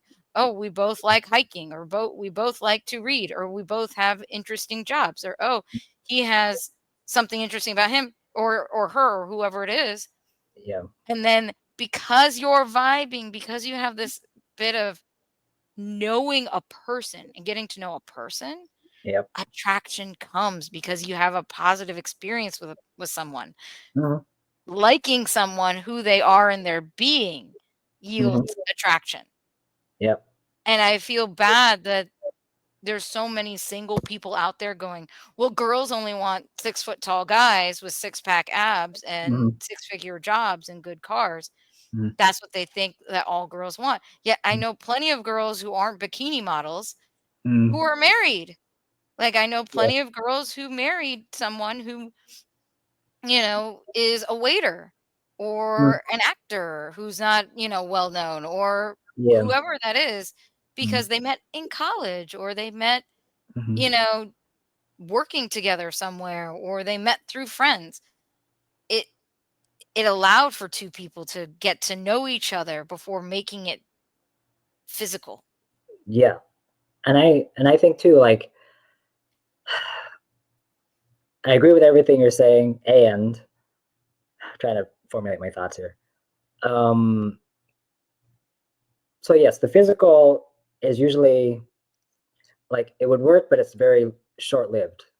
So there's a great book I read. It's by Logan Ury. It's called "Fuck the Spark." So basically, that's her motto. Is like people say, "Oh, I need the spark for a relationship to work, whatever," and that could include like it being this chemistry you have when you meet them, and it's going to be so wonderful. And like if you don't feel the spark, then that means nothing will happen. And like she said, that's not necessarily true. Like either way, plenty of couples could have the spark and it doesn't last long, and they divorce, and others have the spark and they get married, but then it also doesn't work. But like the spark doesn't mean anything. It's like you said, it's how you connect with the other person. What interest do you have, this and that. And she even says in the book, she's like, I didn't say I was going to marry some balding, 40-year-old, red-haired dude, but like that's what I ended up with. And she said she saw him on an app like earlier years before, and she didn't swipe on him. She's like, I don't know this dude, but they ended up connecting later on in life. So people have this vision of who they think they want in their head, but sometimes it's not even who you expect when you end up marrying the person or being with them. Um, and And then, not all relationships last. You don't A successful relationship doesn't necessarily mean you lasted 50 years and you had a marriage that lasted forever and you were happy the whole time. That doesn't exist. It's just yeah. not a real thing. Mm, Um I think successful relationships means you learned something about yourself, that you felt more good about yourself than bad about yourself during that time, mhm. that you were in it for the right reasons, and that you felt love for most of it than less of it. Yep. Those can be good barometers of a successful relationship. Hmm. Yep. And one of the things also in the book, which I learned, which I love, is like anytime you go on a date or when you're with somebody, it's not about like, well, it's basically you answer like, she has like 7 questions you ask yourself, but one of them is like, how did I feel when I was with this person? So that's one good barometer too. It's like, what side of them did they bring out of me? Did I feel good when I was with them? Because that's when I felt like I've had good, quote unquote, good dates. When I'm just talking and I don't feel like I have to perform. I don't feel like I have to like do anything special. Like I'm just myself and they're responding and we're having a good conversation. Kind of like this podcast right now. Like we're having fun, we're talking, like we're free, we're relaxed, like nothing is off or anything, right? So that's kind of a good sign of like, oh, this relationship is good, or the vibes are good. As you would say, we're in person or online or whatever, we could still have some vibes. But yeah, and then similar to what you said, like, yeah, people could be in a marriage that's like 40 years long, but they could be miserable together, or you could be in a 5-year marriage and they were really great, but like something didn't work out and they had to separate, but that's still okay because they're still best friends after they're married, or whatever. So even the length of a relationship, yeah, it doesn't determine necessarily its like quality, but like again, people have their own dynamics in relationships, and that just depends. Yeah, and I think people are looking, and I knew that when I was in high school, there were plenty of girls who had a list, right? Mm, They like, I want him to be funny. I want him to be in IT. I want him to have a good family. I want him to want 4 kids. And I want, corporate type. I want, yeah, and I want him to like the country. And then sometimes we go to the beach. Like they had, they had a list Yeah, of characteristics. And for me, I was never about a list. I never could think of a list of a perfect person because I know plenty of people that were funny that were also douchebags. Like I could for every yeah, quality I could think of a yeah, person, there's always I a knew an shadow side. asshole version of that person Yeah, that mhm, had that quality. And I came to the conclusion that the person I wanted was someone who understood me, because the person yeah, who understood me would be all of the things I need them to be because they understand me. yeah, nice. They will be funny. They will be kind. They will be giving. They will be intelligent, Mm, because to understand me, you have to be those things. And same vice versa. Like I wanted to someone I understood. mm, Like I wanted someone who, when we had a conversation, I wasn't scratching my head going, what does this mean? What is this person talking about? yeah. Like it doesn't matter how hot you are. I told a really a funny story to a friend of mine. She's like, we were talking about our dating experiences. And when I was in college, there was a year between my ex and my current husband. I went on a bunch of dates, a bunch of first dates. And I used to joke that it was the 60% likelihood they would not show up. I got stood up a lot. Again, I look like work. And so I, I go, I used to have these um, one-off dates, and I would be bored to tears, like bored, so bored. And I remember one date where, and I won't say the person's name, but hotter than hot, super hot. And then he opened his mouth, and all I could think was, why do you have to keep talking? Aw. You can just stop talking. You're ruining this. You just, I just need to look at you. I You know, need to just stand there, just sit there and let me look at you. stand Yeah, there. I yeah. don't need you to have words. But then the words kept coming, and I was like, ah. No, he's ruining it. No. And no amount of appreciating this person's physical attractiveness could get me past how stupid the words coming out of his mouth were. I just couldn't Yeah, get past it. yeah. And the date ended like within 45 minutes. Like we had a bite, and I was like, "Thank you very much. Have a nice night. I gotta go." Like, Yeah. And what I love what you said though about you said you didn't have a list, but you just wanted someone that understood you. But then you're like, but they would be funny. They would be this and that. Um, and part of me hates like quoting all these things that I read, but like one of the things I read, even though I just said I don't like it, was that like they always contradict bring myself. on the books. You know, I this know. is gonna be the longest caption ever. I've got to write out all these book titles. Oh yeah. So one of the things, and again, it's like I feel like it's because I hear the same things just told by different people, just in different ways, which it's nice. It reinforces the message. But you know how they always talk about, you have to love yourself, accept yourself. But like basically, they always say like if you want these quote qualities in somebody else, it's like you need to be those qualities in yourself already. So all those things you listed, you're like, I want to be funny. I want them to be intellectually stimulating. That Shito, like you already are those things. So that's why the person that you're attracted to, the person you're married to, like has those qualities. They understood you because they are those things, which is very interesting. So the people I guess you were dating before, whatever, they probably didn't have all the qualities, or like, they just basically mean, I feel like what you just said about, you want somebody to understand you. The way to be understood is to be yourself, and that person sees you, and then they like vibe with you, if that makes sense. Right. And I think being yourself is such a underrated thing because we always bring our best self. It's like going on an interview, right? You're Yeah, bringing your best self to the table. we're trying You're to. not, Anyway. yeah, you're not showing your true colors. And I will say, I'm an old lady. I've been an old lady since before old ladies were invented. I've been an old lady since I was 6. Like I'm an old Same, lady. same. And Yeah, and I when I was growing up, my friends were my professors. My friends were like my bosses. They weren't my colleagues.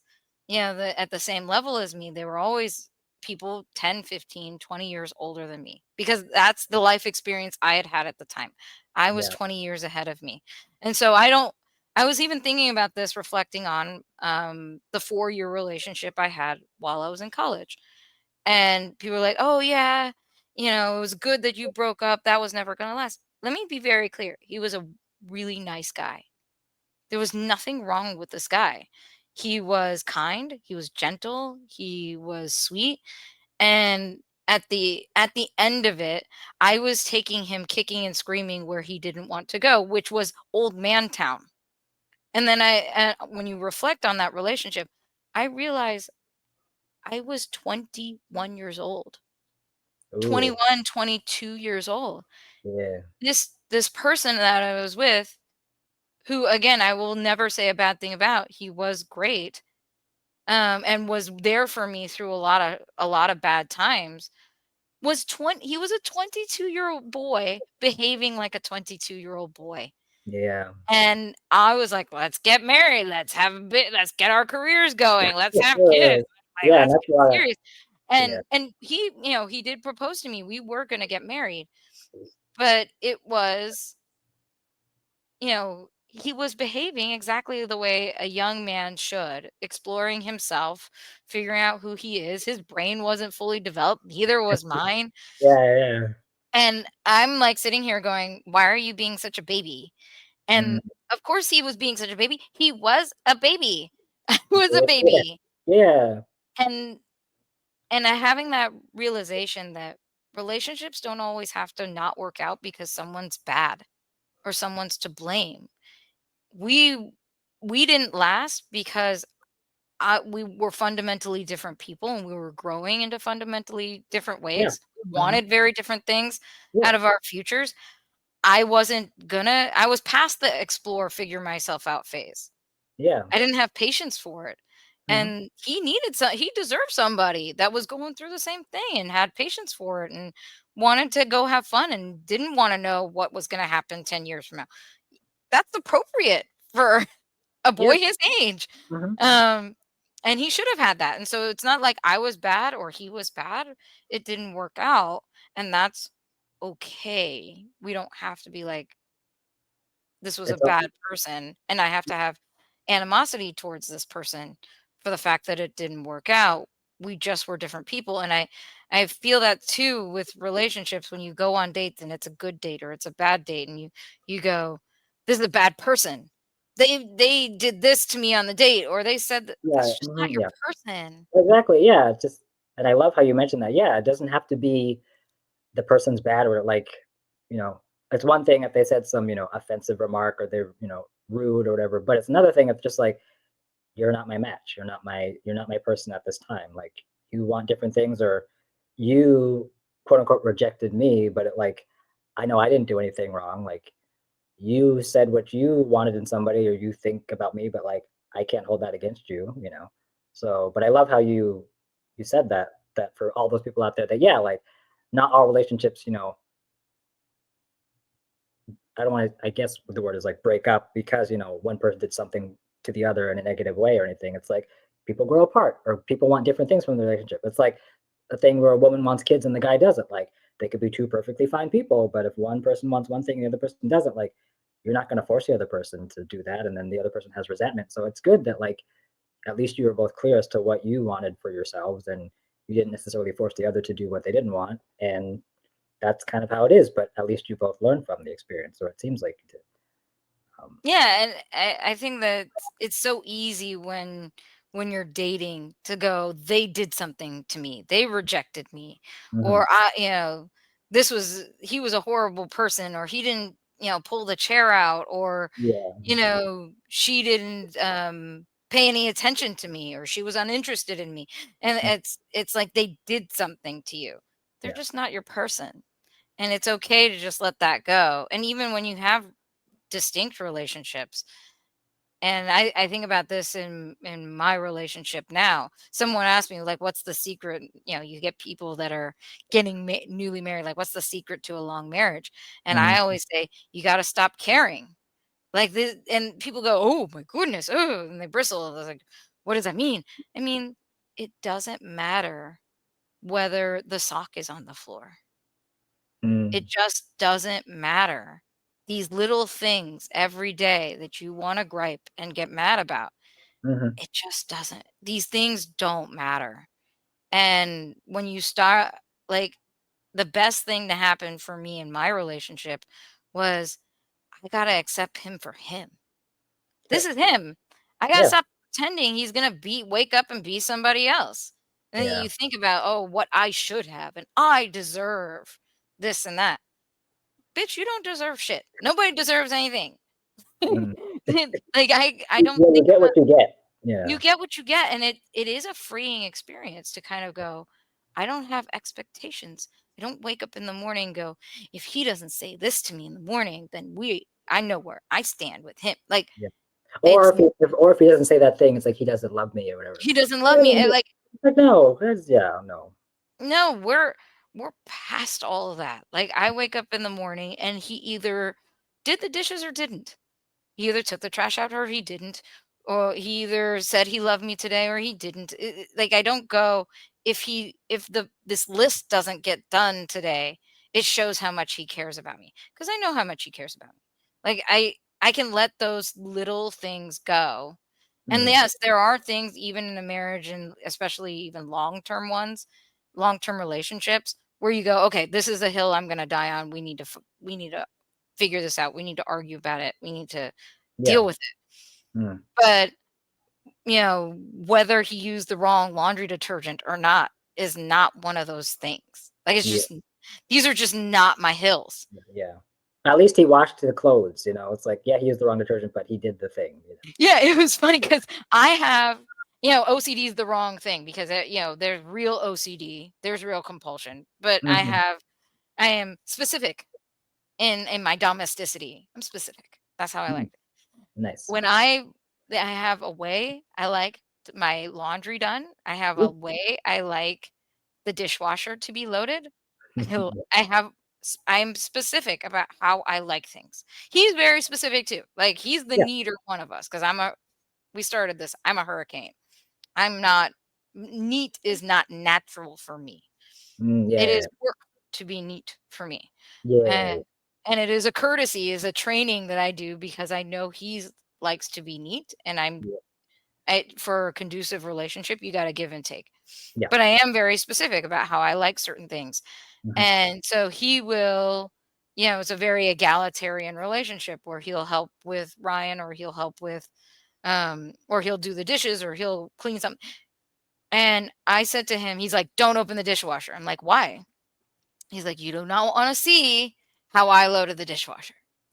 And I have a rule where, if you're going to come and do me a solid, right? Like, it was my turn to wash the dishes, or it was my turn to mop something. If you're going to do me a solid and help me out with a chore Mhm. without me asking, you're just going to go do it. I don't get to judge how it got done. Yeah. Mhm. So I have a rule, like, if he loads the dishwasher and he runs it and those dishes are clean, It doesn't matter how it was. it does not matter. I do Mm. not get to argue or yell about how this thing Yeah. happened.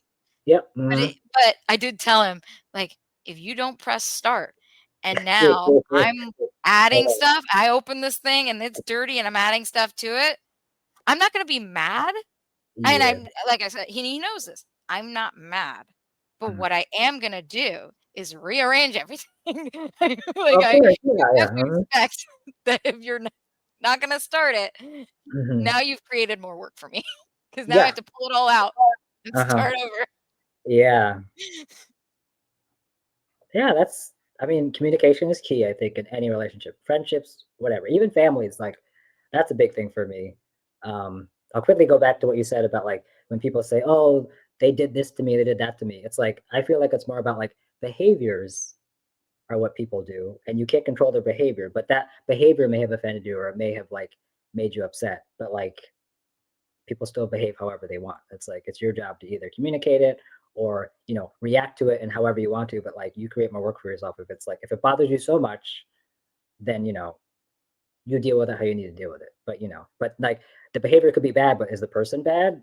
I mean, that's And again and it questionable. depends. And there are behaviors that are harmful, right? Like Yeah, there's abuse. yeah, There, mhm, we don't have to be understanding about that. We can say, yes, this is someone's hitting me. This yeah, is danger to me or to my child or to my mhm, friends, family, whatever this is. They have a yeah, drug habit.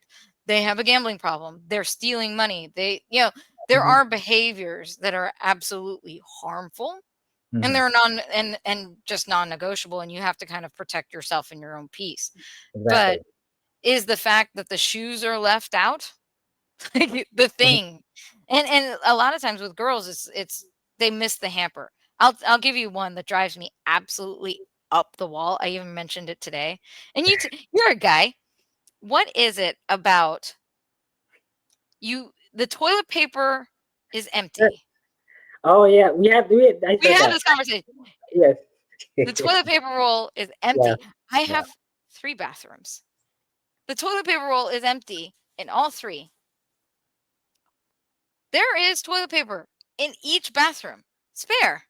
yeah. How is it that the roll came out of the cabinet or it Yeah, came off the little spare area, made it to the holder where the empty cardboard is sitting there, and now the roll is sitting on the holder? Like, I I don't understand yeah, I why don't lifting it up and the sheer act of replacing it is a yeah, bridge too far. And then the trash. I go, I just want the dishes in the sink. All I ask for, dishes in the sink, trash in the trash can. All I ask for. yeah. And what do I get? I get dishes next to the sink I and trash next to the trash can. yeah, It never makes it in into the the thing, yeah, trash I know. can. It is literally you pull the drawer out and the Mhm, trash is sitting right above it. Like I know. Yeah, I'm the this type of person that, like, I change the thing out. Like, I don't understand why people would, like, leave the toilet paper, like, next to the thing or, on top of it. It's like looking at it, it's like, "You do it." Like, that's what it says to me when I just see it sitting there. It's like, "You do it," even though the last person there, like, could have done it, and it's like, "Okay, fine. I guess I have to do this now." So, I don't it's know. a bridge too far. This is Yeah. what I like, I will get it as I will get it 99.9% done. Mhm. Yeah. But fuck yourself on that last Yeah. 0.1%. Like, I will not go that far. And so Mhm. I get like women in relationships often bring up these things, Oh, like yeah. drive them absolutely batty. And it shows, and for a lot of them, they'll use this as an example of like, this is just the lack of consideration of just human Mhm. courtesy. That's what it is. And then they build upon this more and more evidence Yeah. that so and so is bad and so doesn't care about you. And Yeah. I said to myself a long time ago, because having a child really puts a strain on a relationship. Yeah. It's so much about the child that you don't even think about your spouse. And now the fact that they chew and breathe air makes you want to retch. Like there's this is part of relationships and you go through these ups and downs. And I remember thinking to myself when my husband and I were going through one of those down periods. And I said to myself, is the thing I don't like about him, or is the thing I don't like about him the thing I don't like about men? Is it his Ooh. manness that I don't like, or is it him? Because those are two different things. because I think about, oh, I could leave him and find some, if it's a him, like, oh, gambling problem. Oh, he's got Yeah. a Yeah. specific issue with him that is not indicative of all men. It's Yes. just, it's a him issue. Yeah. Yeah. Yeah. Or and that him issue is really harming me, Yeah. right? Or is it he's a guy, and every guy I interact with from here until eternity will behave the same way. It's like being incensed at the fact that there is pee all over my bathroom. Yeah. It's that morning spray that there's no telling where it goes. Yeah. And it drives me crazy. And I go, but that, if I want a relationship with a human male, this will be a fact of my life. I cannot harp on this. This can't be the thing. Yeah. And that actually helps me a lot. Really calm Mhm. down. Really like temper my Yeah. anger about certain things, going, oh, he's just a guy. Mhm. I can let it go. That's just him being a guy. And all guys will do this because that's just how they think. I'll give you one more example because this is the way girls gripe about all the time. When you ask a guy to look for something, because men Yeah. have very much Yeah. tunnel vision, right? Like Yeah. Yeah. they Yeah. see which it's great because they have better depth perception. It's Yeah. I brain know. patterns, Different studies. Yes. right? So you can see straight in front of you. You know, you're very aware, and you can pinpoint something from a mile away, straight in front of you. Yeah. Yeah. But you lack the peripheral. The problem is when you need to find something, and I think about it with my husband, and he goes into the pantry. I'm also a foot shorter. Oh, of So course. Yeah. Yeah. Yeah.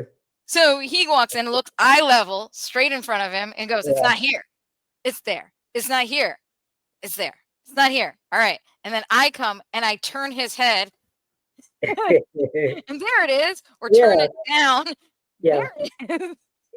That's happened to me too. Like, it's funny. I would like go to my parents' house and I like open up the fridge and I'm looking for a thing. And I'm like, "Where's the?" And I would get annoyed. I'm like, "Where's the ketchup?" Whatever. And it's like right in front of my face when I look. They're like, "It's there. It's there." I'm looking. I'm like, "I don't see it. I don't see it." Turning my head, turning back and forth. I'm like, "Oh, it was like right in front of me. I didn't even like look. How did it just appear?" Like, that's weird. Like, it wasn't there before, but okay, fine. But people can get really mad about that, Yeah. especially in relationships. You can think of somebody doing that, being what I call purposefully dense, right? Like Yeah. Yeah. they're being Yeah. ignorant, or they're being lost, or they're being asking to be mommied Yeah, on or you think they're doing it on purpose. purpose. Yeah, they're not. And it's actually not a purposeful thing. Yeah. It's just what that is. And by the way, I'm talking about from the girl angle. There's plenty of things where he looks at me and goes, "Okay, this is my life now." Mhm. You Yeah. know, makeup's everywhere. My shoes are everywhere. Clothes all over. Like he knows. Like, is this the thing I don't like about Sheetal, or is this the thing I don't like about women? Women chatting at me, or some being emotional in certain ways that aren't productive, right? Yeah. There's lots of little things between intersex relationships and even same-sex relationships where it's just, is this what I don't like about you, or is this just human habit that I don't like? Mhm. And it's very wise of you to even, like, be able to, like, sit and, like, think about that for a second. Because most people, I say most, not everybody, but most people would be reactive and be like, "Oh, you don't understand," or, you know, "Why do you do this thing?" And it becomes a whole, like, "You're doing this to me," or "You make me feel this way when you do this thing," when it's just like, I didn't press start on the dishwasher. Like, oh my gosh, like, sorry, like, and that's where it becomes a whole like the other person keeping tabs and be like, look, this time you didn't do this thing, and then the other time you didn't do this thing, and it compounds into this big like argument to throw back to the other person, which is not healthy. Um, so yeah, that's like And I think most people don't have healthy relationships. You know, it's like well, yeah, I know it's not a we thing don't with fight. We don't yeah, fight well as people. In oh, yeah, relationships, we certainly don't fight well. yeah, I don't know very many people that do arguments yeah, well, yeah, whether they've had therapy or not. and I've read a book where they said like, again, another book somewhere where I read something where it was like Yeah, they're like, Hey, you know what? Let that freak flag fly. You are who you are. I'm just pulling information from the ether. I'm We like, are "Don't air we it." listen Yeah. and we do not judge. Yes, I know. I've heard that. That's a phrase that I'm not hip to what the kids are saying, but that's a thing. I'll have to research that on my own time. But yeah, it said something about like, I don't know if it had something to do with like, the strength of your relationship or something about the relationship, aka like, is how well you fight with somebody. And that literally is kind of like, if you do conflict well, or if you know how to do conflict, that's actually a good thing. And like, that's something I learned as far as relationships just in general, because growing up, I'm the sensitive kid. I listened to a lot of arguments going on in the house, purposeful or not, or just like I just observed. I absorbed everything that went around me. But I also realized that like I always thought, oh, I don't want to have conflict in any relationship. When I get older, I don't want to deal with that. But then I realized now that I'm older, I'm like, conflict is necessary. But the difference is, how do you deal with that conflict, or how does conflict get resolved? That's what's important to know about yourself, or like with other people, or like that's a fact of life, because there is harm in like acting like conflict doesn't exist. Everything's fine. We're not going to talk about it. Sweep it under the rug.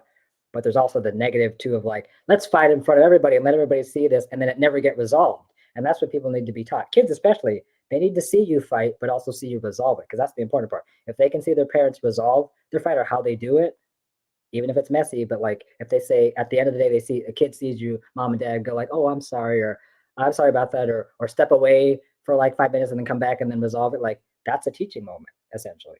And most people aren't taught that. They don't know how to do conflict, and all we see on TV is yelling, yelling, yelling, my point, people talking past each other. And again, my personal value is I value communication, whether it's messy or not, but communicate as best you can and whatever you can, what you need, what you want from me, etc. But like, it's hard because when you get angry, the human front lobe goes offline and you just say things, they don't make any sense because you're so freaking angry, you don't know what's coming out of your mouth. And then until you can calm yourself, take deep breaths, and get your whatever system, I can't think of the word right now, but like get that in check and balance, then you can come back and have a more quote civilized conversation of like, this is the issue. Let's talk about it calmly as much as we can, not raise our voices, and then try to get to a solution. And that's also what relationships take, is like being able to handle conflict, knowing how the other person quote fights, none of this passive aggressive stuff, or none of this like silent treatment, which is not healthy, and all that stuff, right? And I'm then gonna just look away. and then hopefully it'll be better. But again, not all relationships are perfect, so it's just like it's kind of hard to keep up that it's a lot of pressure to be like, you need to be able to fight well, you need to be like, no one knows what they're doing when they're in a relationship. That's why you figure it out with your partner or dynamic. Like, all dynamics are different, but I feel like there's more helpful ways to kind of do things, and that's why I think it's more in terms of like not good or bad, but more like, is this helpful, is this behavior helpful, or if it messes up, do better next time, or let's figure out a different way, like you know and again, that's why you have ups and downs with relationships, because it's not always going to be that quote unquote easy or that formulaic. It's like you just gotta like just not want to kill yourselves at the end of it when you just fight over something, whether that's something small or something really big. And if your kid's watching, that's an awful thing to like look out for. So Yeah, I think healthy fighting in front of children is important. I will say people's fighting styles, and people don't think about that before they get married, and a lot of people's true fighting style kind yeah, of shows up after marriage, or long deeper into a relationship. It doesn't yeah, always have to be marriage that's the catalyst for it. oh yeah, And I know with me, and that's why I was kind of like shying away. I come from a high conflict childhood, and when I was younger, I was more fight than flight. So yeah, I can hit below a belt if I need to hit below a belt. hmm, I've learned how to be hurtful with my words. yep, I've learned how to be physically hurtful if I need to be physically hurtful. Haven't used that much in my life. I'm more of bulldog, the one that gets hurt, but I do know how to get into a fist fight and how to get out of a fist fight. When I went to college, I kind of said to myself, I don't want that in my life. I don't want that high tension. I don't want that high conflict. I don't like me when I fight. yeah, I hmm, don't like the things I say to a person because I can find their thing that hurts and then use it. And I don't want to. And so I stopped. Like cold turkey stopped. Like I don't fight that way. And the way I've learned to not fight that way is I know when I'm feeling really high anger, I need to keep my mouth shut. Because Yep. if I start to get defensive, if I start to open my mouth, it's going to snowball, it's going to waterfall out, and I won't be able to control it. So I in my argument style as an adult, it's always been, you talk to me, you vent whatever you need to vent, you say whatever you need to say. I will have my emotions about it. I'll either cry or get angry or whatever I'm going to be, but I'm not going to say a word, which can be really frustrating Yep. because someone wants to vent and wants to have the back and forth Yep. in a moment of in a heated moment, and I'm not participating, Mhm. which is, yeah, like, it really sucks for the other party. And I need to walk away and I need to be calm and I need to let it go and then come back when it's not heated to talk about the actual issue. But what's hard for me is, like, especially with how the people that I fight with, once they've vented, they feel better. So Yeah. for them, conflict is over. They've vented, they've gotten out what they've needed to get out, and now they've moved on and it's off to go live life. And now I'm agonizing over the 18 things I wanted to say and picking the ones Yeah. I should have said, and this is where Exactly. this. And then how do you come back and go, okay, now let's start the fight again. It's all Yeah. calm. Let's Uh, reinitiate the argument. And and so I'm not a silent treatment kind of person. Like, it's not like, "Oh, I won't talk to you." It's not that I won't talk to you because 'cause I'm mad at you. It's that if you poke and you want me to open my mouth while you're poking me, mm, we're gonna get divorced. There is no way you yeah. stay with a person who says what's about to come out of this mouth. Yeah. Yeah. 'Cause Mhm. I don't mean it, and that's the thing. It's like, Yeah. I don't wanna say things I don't mean. I Yeah. don't wanna be hurtful. I don't Mhm. like that person. I don't Yeah. wanna be that person. Mhm. And so, I'd rather have the self-control and know that about myself and say, "No, I'm not gonna be hurtful in this moment." Mhm. But yeah, then we're leaving this go to bed angry thing. And so then here's how I've done it now. And we're coming up on almost 2 hours, so we'll try to wrap up somewhere here in the next 15 minutes. But here's how I do it, because I know my husband really, really well. I have the full fight in my head. I can do both parts. I Yeah. have the Yeah. full Yeah. fight in my head with Yep. him. Yep. Like, I he's do that vented, too. Yeah. he's vented, he's happy, he's moved on. Now I sit there at night and go, all right, I'm gonna say this. Replay. He Yeah. would say that. I'm gonna say this. And then he Yeah. would come back at this. And I'm like, Yeah. fuck you. And I do both parts and I Uh-huh. get it all out and I go, this is ridiculous. And I go to sleep and we're fine. Like, in the morning, we're good. I don't need to reinitiate the fight because I've already had it.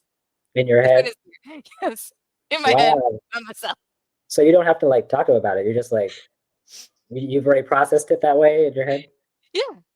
Because I Wow. already know what he's gonna say. Like, I know how this is gonna play out. And what ends up happening, especially with the two of us, our first interaction is the fight, like, it's tense and angry, Mhm. and we both walk away. He's gotten his venting out. I've said nothing. I've done my fight in my head. And then we come back because he's vented, feels better. I've Mhm. had the fight in my head without him, with him, but without him, and I Mhm. feel better. And we come back and now talk about the issue because now there's no personality. We're not Yeah. trying to go after one another. Yeah. Yeah. We can actually just talk about what the problem is. And so Yeah. it's even simple things like, um decorate one of like the most recent ones, and we don't have that many big fights, but one of the most recent fights we had was about redoing our floors or decorating the house or something like that. And Yeah. I was changing my mind because I run through millions of simulations in my head Yeah. Mhm. and trying to find the perfect balance that makes everyone happy. That's People Yeah. don't understand that that's what girls are doing. They have to Mhm. find the thing that makes everyone happy. And Yeah. they're running through simulations until they find the thing. Yeah. And so I'm figuring it out, and then I go, but then this would happen, and this would happen. Yeah. And Uh-huh. he was going crazy, going, pick a thing. Just, ah.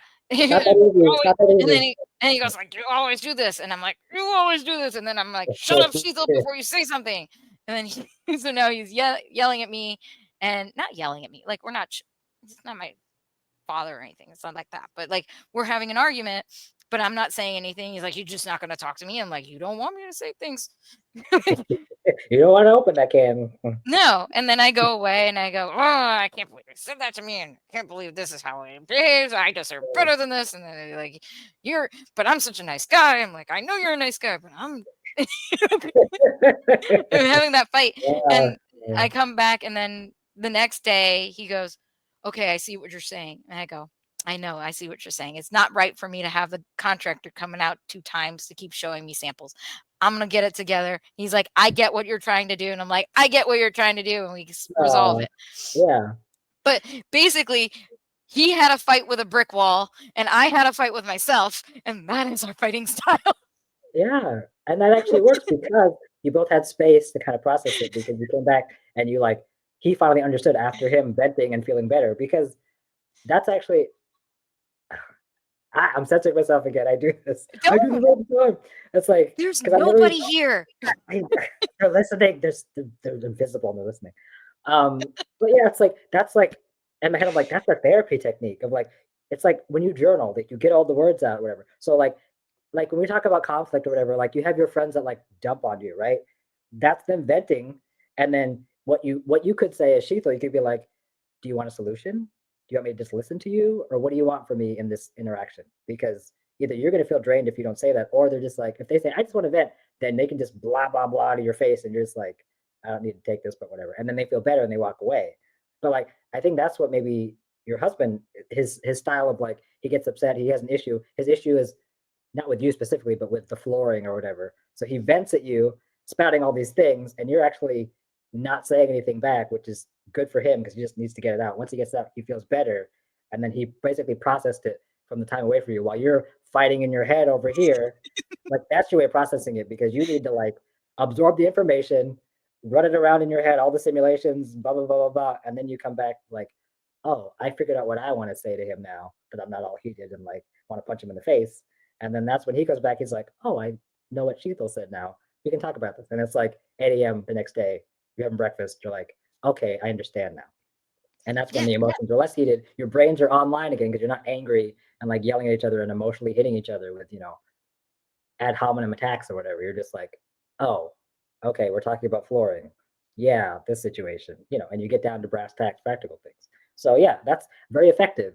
And even though it may sound weird to people on the outside, like, I think any therapist would be pulling their hair out. I think they would hear this and go, this is the most unhealthy bullshit. Most unhealthy like way of communicating. No, like, this is but toxic. I would argue, it'd be like, well, what is healthy? And all couples are different. You think all couples are going to fight the same way? I would say no. And you know yourself well enough to say, like you just said, if I open my mouth when I'm angry, I'm going to say stuff I'm going to regret, and it would break up the marriage. Like, and that's typically like, that's literally how I react. Like, and I just realized that this about myself. Like, when I grew up, I was sensitive. I'm the kid. I would absorb. I would see my parents, quote unquote, fighting or having a disagreement, but I noticed the way they talked to each other was not the greatest communication skills, whatever. But I realized when I get upset, when I get angry, I'm like you, where I can say things, I can hit below the belt, I can say things personally that would hurt the other person, and that would make them feel horrible, and then I would feel bad saying it. But like, I could like stab them with my words.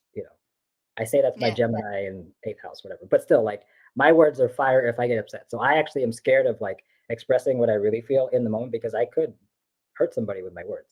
So I know myself well enough to be like, okay, I can't get that angry. And if I do, like, I have to accept all the yelling or whatever is happening, but then I have to process it on my own. And the way I process things is like, either I talk to a friend about it, I vent to them, or I write it in my journal of like, this is how I feel, this is what I wanted to say, this is ridiculous, blah, blah, blah, getting it out on paper, because it's in my head swirling around, it makes me upset. But if I just get it out somehow, venting it to somebody, speaking it out, or like writing it down, then I feel a bit better. And then I can process, okay, this is what I need to say to this person, this is what I need to confront when I'm feeling less triggered or less angry.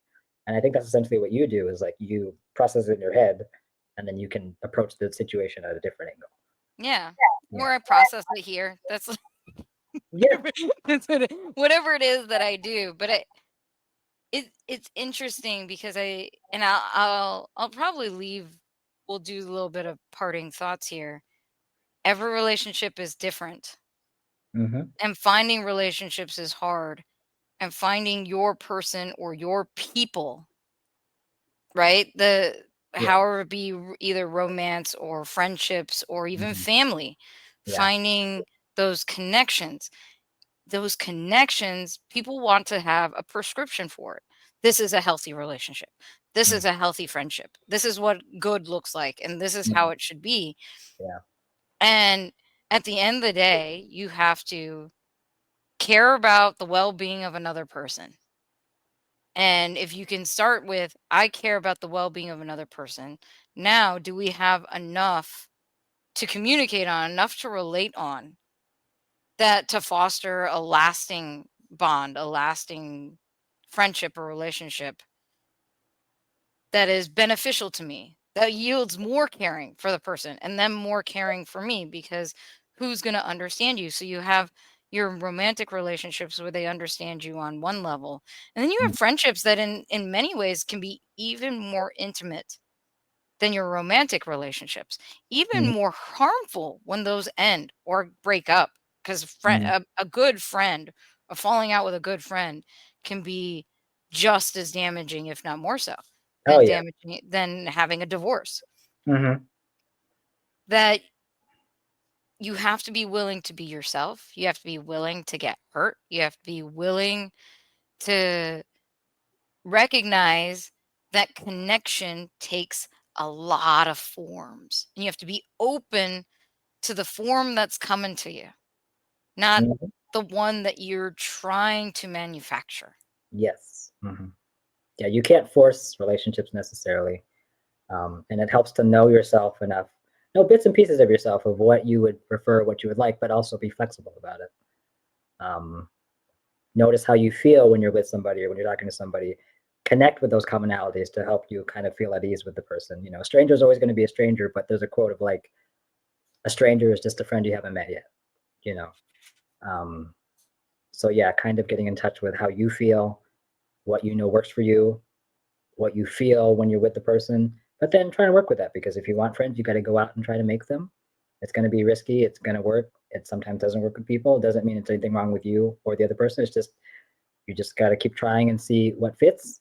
But people are imperfect. So you have to kind of do your best to accept them for who they are and what they bring to the table, and also know your own value to what you bring to a relationship, whether it be platonic or romantic or otherwise. And also know that you have family and people around you that support you and want you to succeed. And if nothing else, just communicate your wants and needs to them, as hard as it may be, but they want the best for you just as hopefully you want for yourself. Yeah. And you know what's funny? I'm smiling because the dog is literally like, shut up. This is over. You need to pay attention to me. Stop talking. So relationship with your pets is also important, people. So, you know, pets need love Yes. too. Yes. We all need love. Yes. Pets need love too. And so with that, thank you so much for being on the show Thank and you for being having me. brave Yes. and being part of this weird journey that I'm on and that we're all on, and this weirdness that I'm doing, and being so supportive, which I think that's probably the biggest blessing of it all, is that you've been so supportive. And I'm gonna go with J Dubs. You're gonna be Yeah. Yeah, a coworker actually calls me that. So you're on, you got it. Yeah, all right, J-Dubs. J Dubs. You've been a great substitute teacher. Thank you for corralling me. I Thank think you. Biggie Trog is gonna listen to this episode going, you did good. I mean, you're Shout probably out gonna to leave him a note like, this was the most unruly experience of my life. No, I loved it actually. My brain is all tingled now, so I had And that. I hope we do this again, because I think there's a Yeah, lot more that we can talk about. But this was super fun. it was super fun. So Yes, I enjoyed it. Thank you so much for having me. Thank you, listeners out there. I want to acknowledge you for spending time with us. And Shital was the best podcaster ever.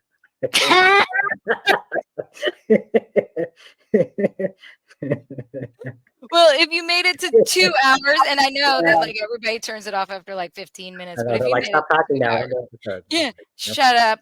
We're gonna be all done now. But thank you so much for listening. And if you came for the shitty name and stayed for the trauma dumping, you're welcome to join us anytime. Have a great rest of your night. Thank you. Bye. Bye.